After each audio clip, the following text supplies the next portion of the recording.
Welcome to the Startup Funding Espresso. I'm Hall T. Martin, where we talk about how to raise funding and invest in startups and the time it takes to drink an espresso.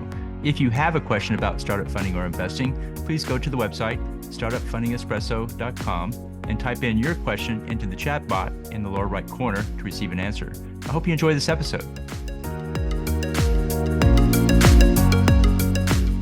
Hello, this is Hall T. Martin with the Startup Funding Espresso, your daily shot at startup funding and investing. In planning out a fundraise, it's best to break the raise into a series of round closings. Communicate the overall fundraise amount to the investor, but break it into steps. The first tranche is called the first round close. This typically includes family and friends funding. Use this funding to attract more investors to join. Set the date for the closing and make clear that deadline when pitching investors. This gives a target date for investors to make a decision.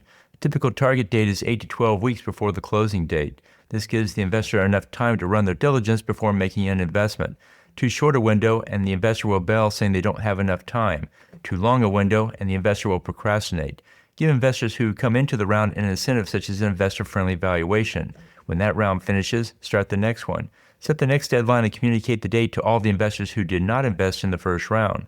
Inform the investor that you raised the first round and are now moving to the next one. Use funding from the first round to add momentum to the second one. Thank you for joining us for the Startup Funding Espresso, where we help startups and investors connect for funding. Let's go start listening to today.